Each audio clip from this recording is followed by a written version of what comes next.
જે સાબરભાઈએ જે જવાબ આપ્યો છે આજે એના સામે અમે જવાબ આપીએ છીએ સમર કાકા જે અમે પશુપાલક છે જે રીતે દૂધ કાઢીએ છીએ તો તમને ખબર નહીં શિયાળામાં મને ઠંડી લાગે તો અમે 4 વાગે શેરો કાઢીએ છીએ ચોમાસામાં અમે વરસાદ પડે ગમે તેટલો તો બી અમે દૂધ કાઢવા જઈએ છીએ 4 વાગે ઉનાળામાં 45 ડિગ્રી ગરમી પડે છે ને તો બી અમે દૂધ કાઢવા જઈએ છીએ આજે તમે એમ કહો મને પશુપાલકો લુખા તત્વો જેવા તો તમે 11 બેઠા છે ને એવા અમે લુખા તત્વો લાગે છે આજે તમે અમારા પશુપાલકને કોઈ જવાબ નહીં આપ્યો આજે લાઠીચાર્જ કર્યો તો તમે સામે કોઈ જવાબ આપ્યો કે ભાઈ મારા પશુપાલકોને કોઈએ હાથ લગાવો નહીં આજે મારા પશુપાલકો 50,000 જેવા પબ્લિક ઊભી થઈ તો બી તેમને તમે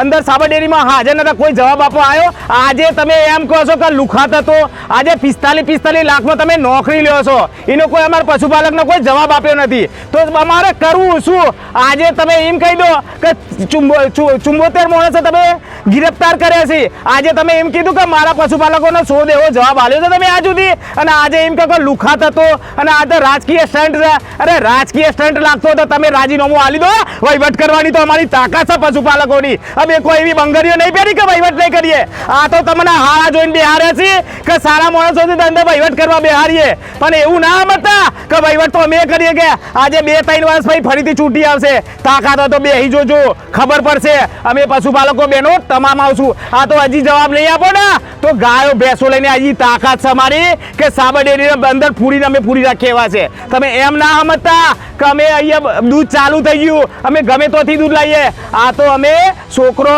અમારા જે બહેનો છે એની ગિરફદારીમાં શાંતિથી અમે વહીવટ કરી રહ્યા છે અમે કોઈ નુકસાન ના થાય એવું વિચારીએ છીએ પ્રોપર્ટી અમારી છે એટલા માટે અમે હાથ બાંધીને બેસી રહ્યા છે પણ જે વહીવટ કરવો હોય તો જે જવાબ આપો એ સારો જવાબ આપજો જો લુખા તત્વો કીધા તો ઉગ્ર આંદોલન થશે અમે સાંભળવા વાળા નથી અમે પ્રેમથી દૂધ ભરાવા વાળા છે પશુપાલક છે પટેલના દીકરા છે અને બધી રીતે અમે માન મર્યાદા જાળવવા વાળા છે જો તમે લુખા તત્વો કીધા છે એનો જવાબ તમને પૂરતો જવાબ આપી દીધો છે એટલે જે સ્ટેટમેન્ટ આપો જોઈ વિચારીને આવજો અને જે તમે સ્ટેટમેન્ટ આપ્યું છે એ બે તદ્દન વખોડી નાખીએ છે અસ્તુ જય પશુપાલકો જિંદાબાદ।